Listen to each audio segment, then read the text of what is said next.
Before I get to the show, I wanted to mention Taste partnerships. Often I get messaged by listeners of the show about ways to collaborate and work with Taste, and this is Taste, our podcast. Well, the answer is quite simple. You can email us at partner@tastecooking.com to request a media kit and to get in touch with our great partnerships director, Peter Romero. We're working on all sorts of cool ideas right now, and we'd love to hear from you. That's partner@tastecooking.com. Now on to this great episode.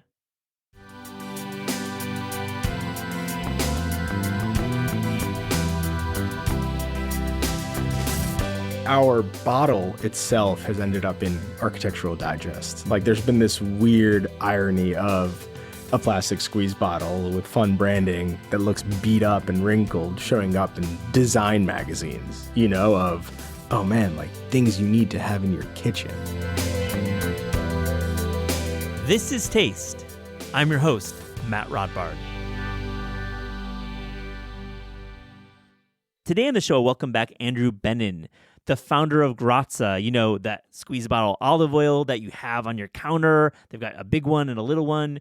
Took over the world by storm the past 2 years. We had Andrew on about a year and a half ago. He's back, and we go over what he's been up to, which is tremendous growth, about the mild controversy that he found himself in. He addresses it fully. And also, we talk about food. He's one of the biggest food fans I know. He loves restaurants. He loves home cooking. And we get into some of his tastes and preferences and what he just loves about running what is easily the buzziest olive oil company around. It's a really candid talk with one of my favorite founders in food. And I hope you enjoy this conversation.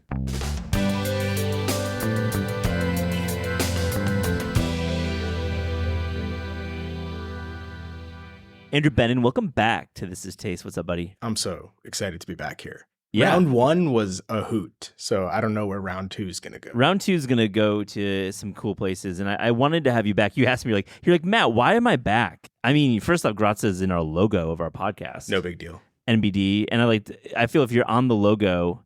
It's been a huge revenue driver for us. You're full of shit. You're just... There's no need. You're not even gassing me. You're just trolling me at this point. No, I mean, I brought you back because I think I still cook with your product. I like other olive oils too. Susie Karache makes a nice one. I cook with hers. I just wanted to catch up about a lot of things, CPG stuff, the world of food media. Anyways, I want to know, you're in New York. You live in Spain. You have a 6-month-old. You just went through harvest. We just had our whole team in Spain with us. We flew everyone out. So cool. And it was the best. It's actually cheaper to fly everyone to Spain than it is to meet up in New York. And it was amazing. I mean, we saw start to finish, harvest, crushing, bottling. Was the harvest good? Last time you said it was hard. Yeah. It depends on who you ask, right? There's winners and losers even when times are tough. I think that people conflate what a good harvest means. If you're expecting a 24% yield from the fruit on non-irrigated groves, you had a really, really bad last 2 years. You did not produce olive oil at all. And in Spain specifically, a decent amount of the input of the product is non-irrigated. These are old farms that sell directly to co-ops. They have 40-year contracts, and that's the difference between producing 800,000 metric tons and 2 million. And it is true that once again this year, global olive oil production will not exceed global olive oil consumption. That's a problem.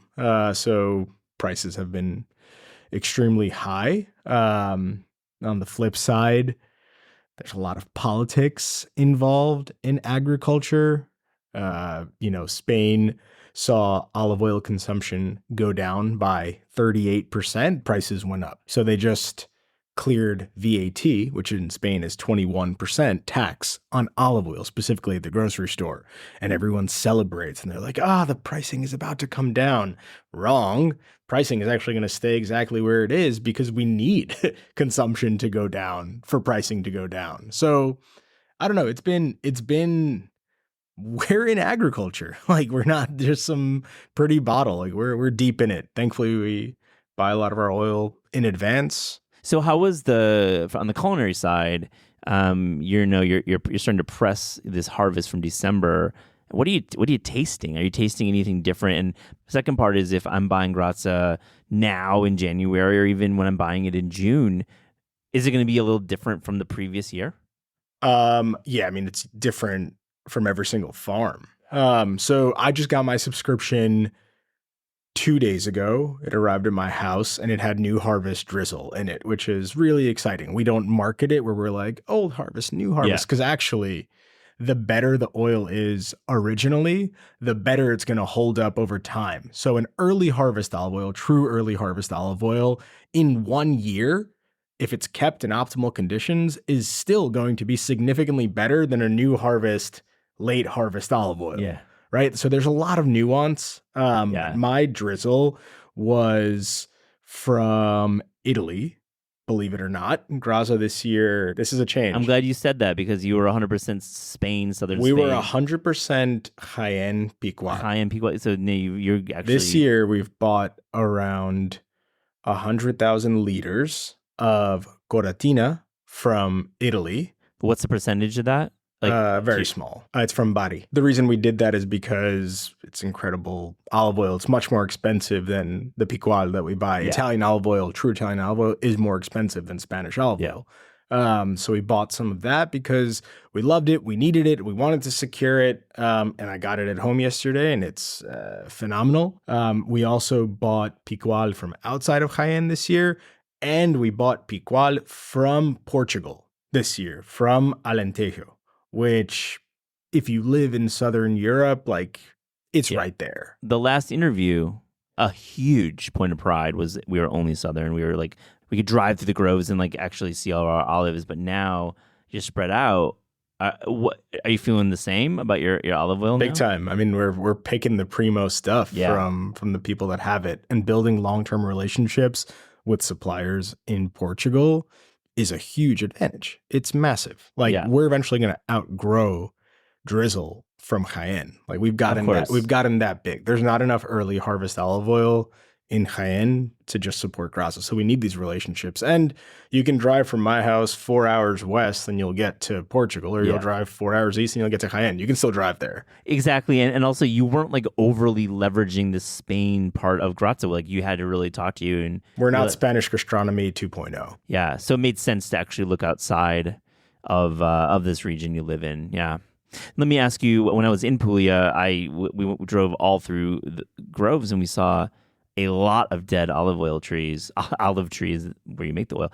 And it was shocking. It was sad. I mean, it was very sad. And I didn't realize this ain't changing. So like, how bad is that going to get? Yeah. I mean, there's a lot of different reasons why olive trees and olive groves are dying. Some people just don't want to take care of them. Sometimes they're exposed to plague, and other times they're not getting water. They can be restored. But it's an investment, especially where you were. Majority is traditional harvesting, right? We just went to Spain, and the first thing that my co-founder Alan saw for 4 years hearing about the miles and miles and miles and miles of olive trees, the first thing he said is, how the hell do we touch all of these? It is incredibly inefficient, and it is laborious. And you have to go from tree to prune and harvest. And there are billions of trees in this part of the world. A lot of people have switched over to super high density farming, which is pretty much bushes of olive oil. It does not produce as good of an olive oil. Objectively, it does not. But it has massive benefits in terms of scale and harvesting too. And caring for the land and labor costs. So yeah, that's probably what's going on in Puglia. It's really, really sad. Also depends on the olive varietal a lot of the time. Some olive varietals do not fruit every single year. Picual does. That's why people love it. If an olive tree like a Picual has a poor harvest, the tree wants to flower. It's such a nuanced process. Okay, great. You get to April, you get a great flowering. And one day it rains too much and it washes away the pollen in that exact window where you need that tree to pollinate and create fruit. You also lost the harvest. Well, I wanted to start with agriculture mostly if our listeners who haven't met you or haven't listened to your first episode, you're not just some like CPG bro who decided like olive oil was cool to put in a bottle. You actually care about the agriculture, you care about the product. And I'm going to link to the original episode in the show notes because it gets into your history working at Gramercy Tavern, your time at Warby Parker, and like the way that you kind of blended the two. I'm not going to relitigate that, just so I want to be clear. But I want to ask you, 2023, you went from being very cool and very young and very buzzy. You went from that buzzy moment to like literally being everywhere, it felt like. And what were some firsts that happened in 23 for you as a brand? I think we had our first kind of, we launched into mass retail. Yeah. And when you launch into mass retail, you become a data brand. There's no story to tell that isn't connected to numbers. There's no levers to pull that are not connected to numbers or dollars. And this was a first for us. You can't will a Walmart velocity from 1 to 2. You can will a Whole Foods velocity from 5 to 7, right? Everything we do on social media, the food accounts that we interact with does correlate to a certain type of shopper. But at Walmart, it's not one for one. So there were a lot of firsts on what strategies we can apply to succeed. And also what expectations do we need to set? You know, when we look at our Walmart data, it's up and to the right, but it doesn't meet Graza's expectations, but it far exceeds the industry's expectations. So is that top line revenue up and to the right, and margin and EBITDA? I mean, margin, depending on which product. Right. It depends on the product, right? Depends on the product. But when we talk to other CPG brands or other strategics, like they're pulling out the data faster than we are. They're like, holy crap, you have 1,400% growth in the past 6 months. Yeah. Like that doesn't exist. The next closest person is 117. We're going to talk about strategics. I'm glad you brought up that word. We're going to talk about it near the end because I don't want to like weigh down like the future of Graza. But still, future's big. Yeah, future's big. And I want to ask you, is there a store count right now? We're at, I think, 9,900 right now. We will finish the year in around 17,000. Holy shit. That's amazing. Yeah. That's like 100%. Yeah. It's exciting because similar to beverage, like this is a distribution play. Once you're in the stores and you're selling 2, 3, 4, 44, 100, whatever it is, bottles per week, that is exponential growth. It comes with its own challenges about how you invest as a business. Does it make sense to just invest in promotion and always be on promo at the right times, which we have to pay for at retailers? Or does it make sense to build a brand and invest in things that don't have a exact ROI? What's the answer?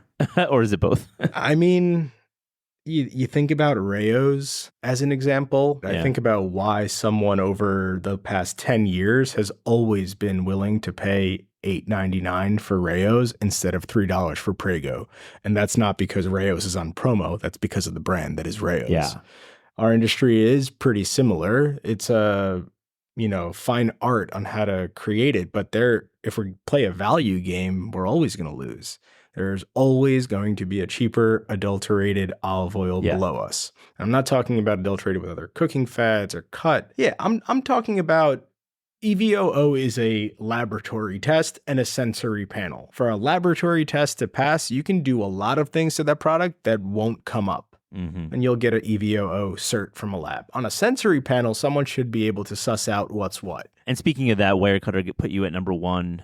Number one in grocery, which was even cooler. Yeah. It wasn't like number one olive oil brand. They're like number one olive oil you can buy at grocery stores right now. What about retail advertising? I don't want to get too nerdy. It's not that kind of show, but do you invest in retail advertising? Is that part of the model? Yeah, you have to. You have to show affinity and partnership to the big retailers. Of course you need to give them money and they need to give you support, outside support that they don't give to everybody. I think it's so detailed. You find out that the brands that are private label suppliers to retailers are going to get preferred treatment. Of course they are, because they're supplying another huge revenue stream. So you got to play.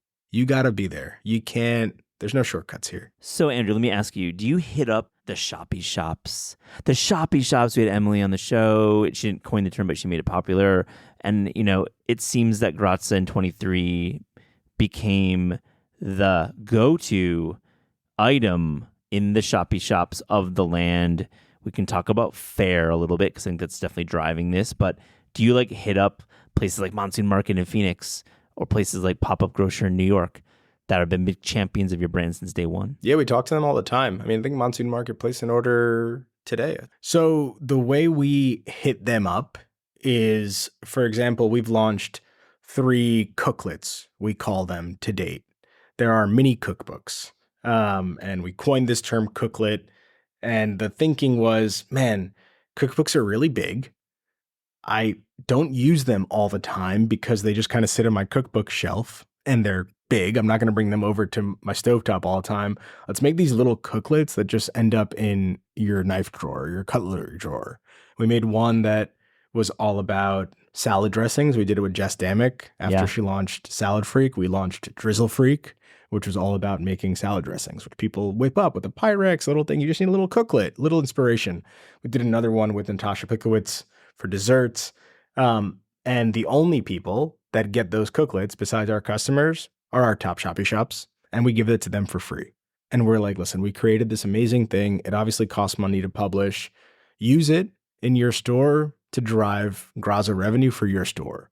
We don't only use it for our online e-commerce store. We try to take care of people in different ways. We can't pay to promote at those places. In fact, they have more control over their margin than a retailer does because they can charge $20 or $24 for Graza, where someone else charges $16 or $18.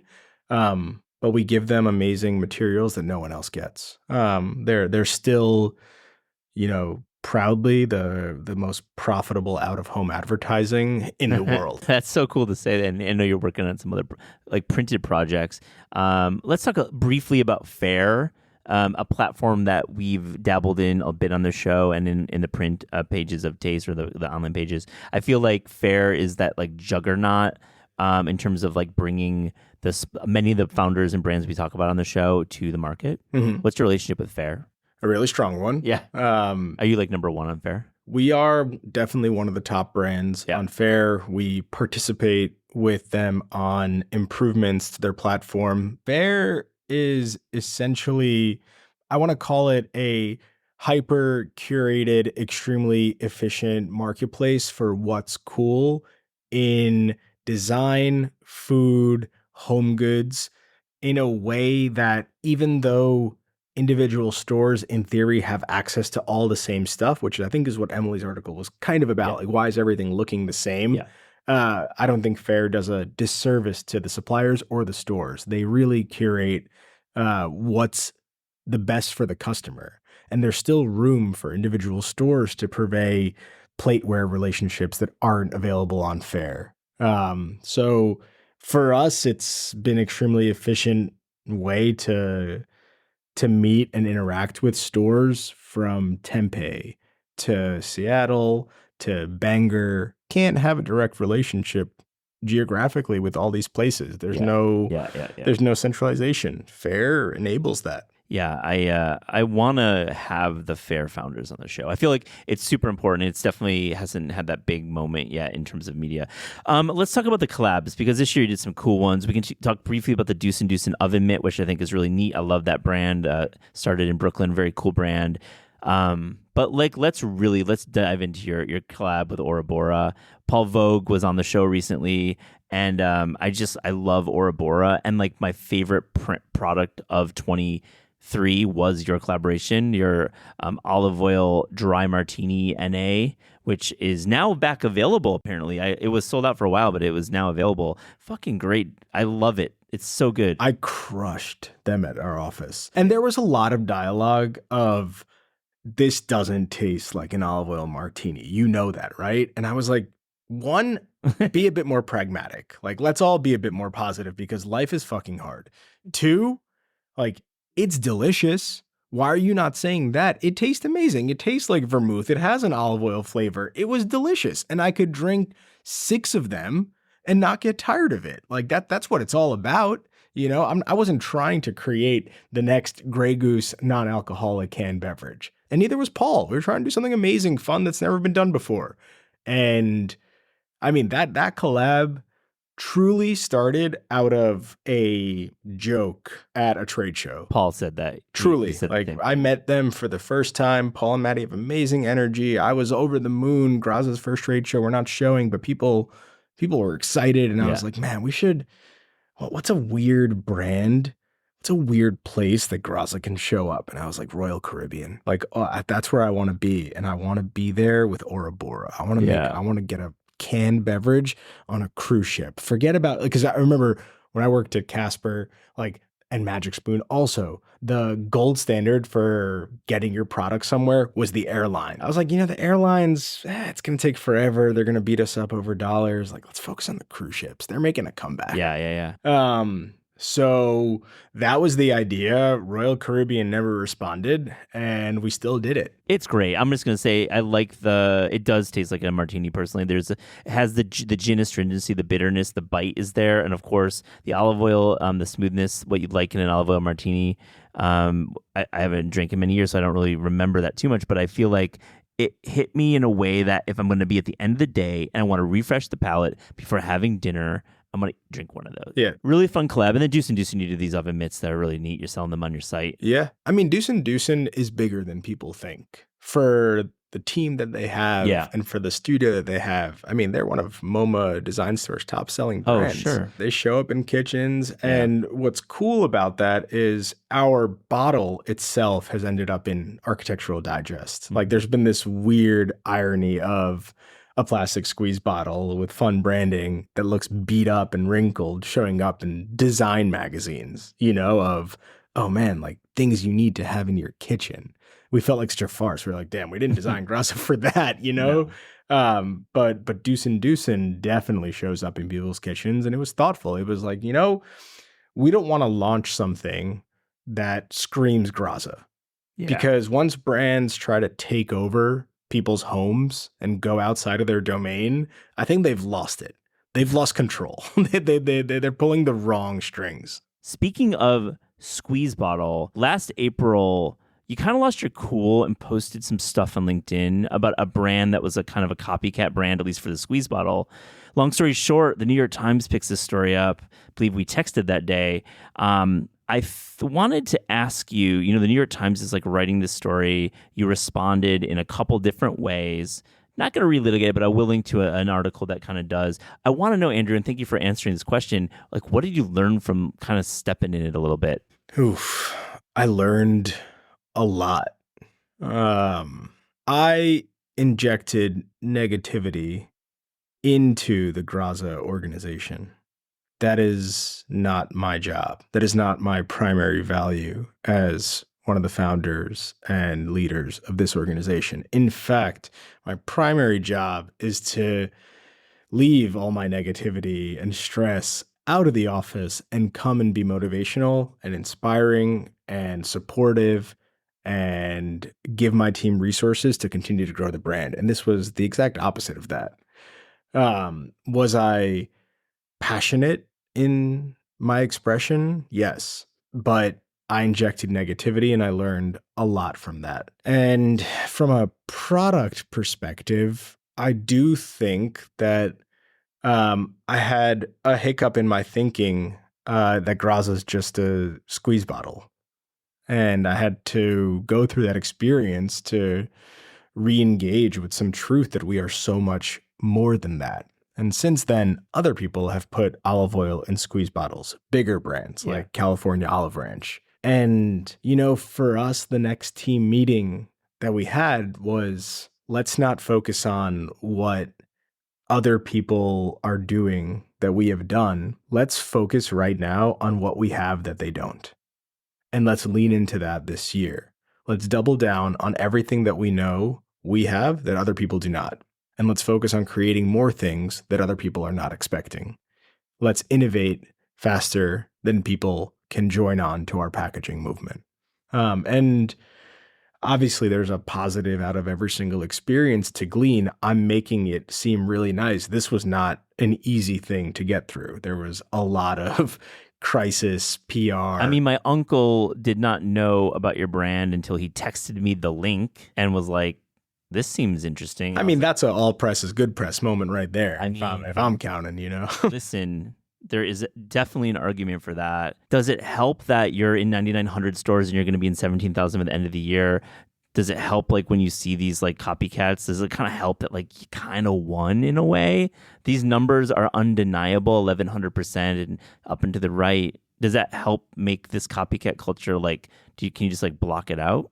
We really don't think about it. In fact, when we see it, we're like, what's nice about that bottle? Like, this feels like a nice feature. We're treating it as how can we improve? But the last thing that we think about right now is squeeze bottles. Squeeze bottle was a day one thing. It's continued to serve us so well.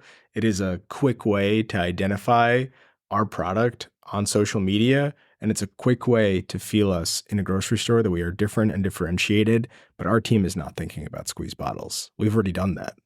We already have that. We're on to the next. I really, Andrew, I appreciate this point of view. I think 14 months since I last spoke to you on the podcast, it's like real growth. And I think at that time, we did talk about the squeeze bottle copycats off mic mostly, and you were not in that mindset. Yeah, it sucked. But I think came out wiser, more humble, more reserved, and I'm not going to incite the public domain at all. I'm going to email our customers to tell them that we just found an amazing olive oil in Portugal, and I'm excited for them to try it. When we spoke last, you were really adamant that you're an olive oil company and only an olive oil company, and you're focusing on 2 SKUs and some cool collabs, but very small. And is that still the case as we go into 24? Are you still a pretty much a 2-product brand? To this date, we are still. We have some fun things coming out this year that I wouldn't call evergreen products, but our brand and our platform and our operations are strong enough to say produce 20,000 or 30,000 of something that is in a different category and see how it goes. We've earned that right, I think, and we'll do it and we'll study. We're gonna listen to our consumers, and we do have some really fun stuff coming out in olive oil that will make us more than a 2 SKU company, but it will knock people's socks off for sure. So listen, like we don't have a product development team. We haven't gotten there yet. We don't have a product development pipeline where we have 4 different things that have a 12-month lead time that we are working on right now. We have a lot of ideas. We have a lot of talented people, but we are pretty damn focused. Like Graza's Sizzle and Drizzle will be a $140 million business pretty quick. Wow. Graza's Sizzle and Drizzle, right? So we have to stay focused on that. If you take your eye off of that prize and you find another $2 million opportunity, but you lose the $140 million one, you really stepped in it. All right. I had Brian Rudolph on. He's the founder of Bonza. And I asked him this question, and I'm curious what you think. Does Graza ever get into like QSR, into the restaurant world? I mean, you got this branding, you got this product, you are really engaging with chefs, you have chef investors, people love your brand, and it feels like a natural fit would be like to do some Graza restaurants. That's funny. I mean, this is something that we're seriously thinking about. I think it's as simple as there are so many restaurant pop-ups. 98% of them are a flop. They are. I think so. Okay. The 2% that aren't are incredible, memorable, perfect. You mean like the actual, sorry to interrupt, the flop, meaning when you go to it, the food is... It's overhyped. It's on every single publication. And then there's a line and they're only serving things that they haven't yet figured out how to perfect, right? The beauty of certain restaurants like Birdie's in Austin is that they have a limited menu. It's small. It rotates a little bit, but they are masters at what they sell. And you go there every single time and it's going to be amazing. You know that. A restaurant pop-up is a little bit more risky. It's a team of people figuring out, how do we create this? What are the nuances in it? And how do we perfect it? So I think if Graza launches up a restaurant pop-up, it's a hard thing to do right. But we like hard things. Yeah. We like trying to figure out a way to be that 2% of awesomeness. And we'll continue to take those risks to thread that needle as long as we can afford So it. you're saying that a pop-up is not good, but you might do a good one. But what about like a brick and mortar? The brands that figure out a way to have the strongest relationship with the culinary community that perseveres are winners. Being on menus is a separate concept. And, we are on some menus now. There are restaurants that have done like an olive oil forward menu with Graza, and it's really fun. It's not scalable. And because it doesn't have, for example, a kava attached to it, which is, publicly traded, like when Sweetgreen switched to extra virgin olive oil, like it was news, and we have to balance things that we do that are local and exciting and cool, but have limited visibility to things that we focus on that have national visibility. And realistically, those are what are going to turn into increased velocities in retail. Yeah. And in year one, everything was about being cool. And then we learned, we actually surveyed our employees. How many now? We're 11 full-time. We have some contractors. We're like 14 contractors. We asked them 2 reasons why they're proud to work at Graza. Reason number 1 was, I believe in the product. That was the most unanimous. And like we had offered up, like if it's money, if it's equity, if it's growth, like be honest, like everything was on the table. Reason 1 was that, and reason 2 was I get to work somewhere where we do cool shit. That is what the modern employee wants. If it was just about money, they can leapfrog and get 10K somewhere else. I left Warby and got a job at Casper because I had brand equity. They can say I worked at Graza and they can get a job paying them more at an increased position at the next food startup making, keto donuts, but they don't, because this is a platform to do interesting things. And that's what people want. Yeah. Let's get into that strategic conversation. So that's a little wonky term, but we're talking about the big boys, we're talking about the General Mills, we're talking about the guys who buy and acquire brands for either innovation or money, or obviously money, but like versions of money. And I believe I asked you in the last interview about exiting, and you're like, fuck no, I live in Spain, I love this stuff. What's your discourse with the strategics right now? Do they call you? Yeah, we've got quarterly calls with a few. Everyone wants information. Let's touch base quarterly. Keep me in the loop. For us, it's pretty simple. Like if you can enable us to do what we do best, then we'll talk to you. We'll continue this conversation. If you're going to help us finance our olive oil purchasing to maintain this quality, which is a challenge for Graza, right? Like olive oil is expensive right now. What does that mean for a brand, and where could a strategic help? We'll do around $44 million in revenue this year, right? To do that, we have to buy a lot of drizzle. To do that, we have to pay 100% down for that product. That is more than $5 million out the door. That's how hard it is to be a young business trying to serve up the product quality that we have and sticking behind it. And those wire transfers, like you literally have to just like send more than $5 million out. If people can help us, we listen. And the people that really want to get involved with Graza know that they can unlock future growth by helping with something so simple, right? So yeah, we're having those conversations. Some of the big strategics are asking us to collaborate on products together for 2025. We have something to learn from them. I think the big food companies are incredible. When I go to Target and I see a wall of Campbell's soup, I'm like, God, that's so beautiful. If you have figured out the store in a store in food, you are a legend. Because store in a store very much exists in beauty.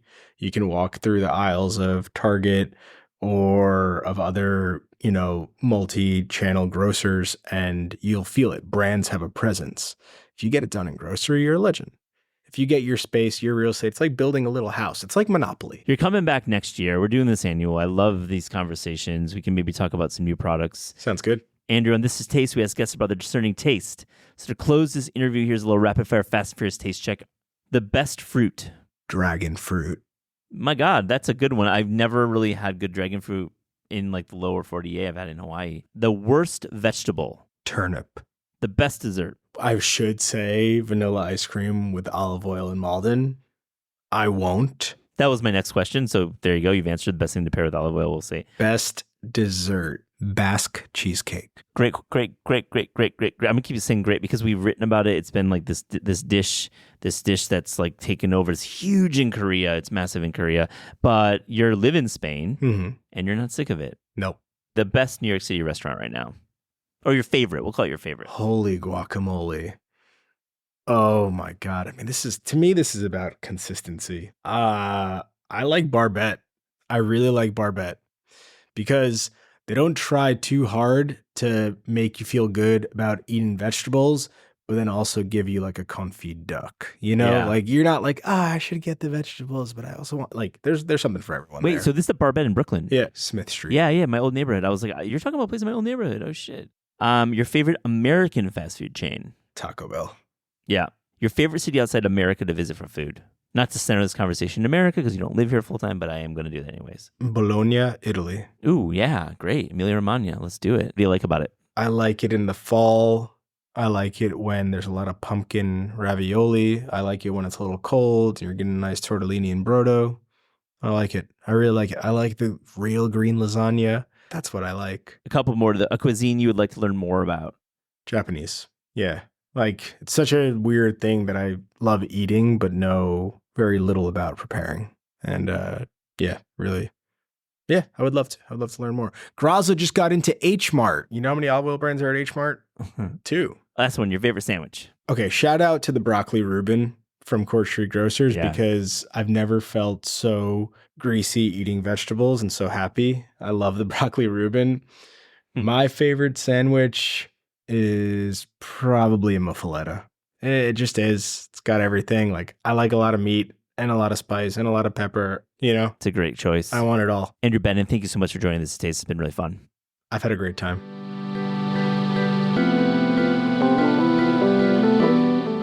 This is Taste is hosted by Eliza Abarbanel and me, Matt Rodbard. The show is produced by Shalia Harris and Pat Stango and edited by Clayton Gumbert. Theme music by Steve Rydell. Visit Taste online at tastecooking.com and make sure to subscribe to our newsletter for updates on all cool things that are happening.